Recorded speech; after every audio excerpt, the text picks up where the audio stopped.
Hello दोस्तों, नमस्कार। आप लोग कैसे? उम्मीद करती हूँ स्वस्थ होंगे, मस्त होंगे। गाना सुनाने जा रही हूँ। शादी का अच्छा लगे तो लाइक सब्सक्राइब आप लोग करिएगा। काहे बेटी उले मूले, काहे बेटी झूले मूले, काहे बेटी मनावा उदास हो।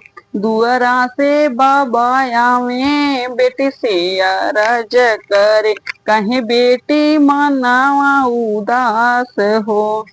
कहवा से आवे बाबा, पूछे नी बेटी हो, काहे बाबा मनावा उदास हो। काहे काहे बेटी उले मूले, काहे बेटी झूले मूले, काहे बेटी मनावा उदास हो। कहवा तो गैला बाबा, खोजला तू नगर दुआर हो। कहवा तो खोजला बाबा, नगर दुआर हो।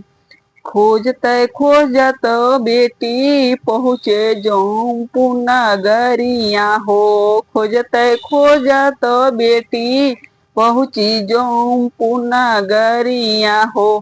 काहे बेटी मनावा उदास हो।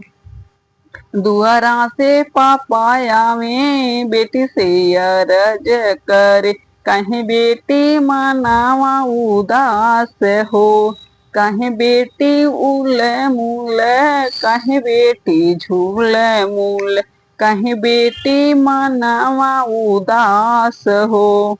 काहे बेटी मनावा उदास हो। काहे पापा कहवा तू गैला पापा, खोजला तू नगर दुआर हो। कहवा से खोजला पापा, नगर दुआर हो।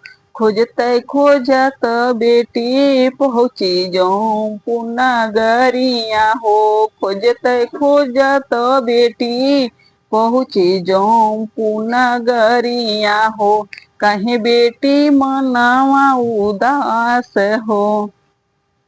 काहे बेटी उले मूले, काहे बेटी झूले मूले, काहे बेटी मनावा उदास हो।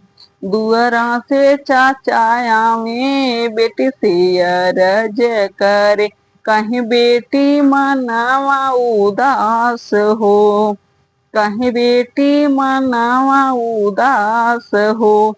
कहवा तो गैला चाचा, खोजला तू नगर दुआर हो। कहवा तो खोजला चाचा, नगर दुआर हो। खोजते खोजत बेटी, पहुँची जौनपुर नगरिया हो। खोजते खोजत बेटी, पहुँची जौनपुर नगरिया हो। अली तो बेटी मनावा उदास हो। काहे बेटी मनावा उदास हो। घरवा से बेटी निकरे, घरवा से बेटी निकरे, चाचा से अरज कर, काहे चाचा मनावा उदास हो। काहे बेटी उले मूले, काहे बेटी झूले मूले, काहे बेटी मनावा उदास हो।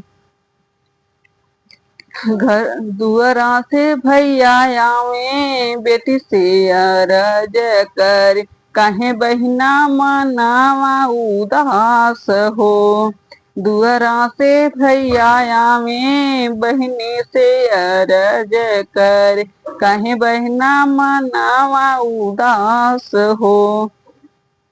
काहे बहिना उले मूले, काहे बहिना झूले मूले, काहे बहिना मनावा उदास हो। कहवा तो गैला भैया, नगर दुआर हो। कहवा तो खोजला भैया, नगर दुआर हो। खोजते खोजत बहिना, पहुँचे जौनपुर नगरिया हो।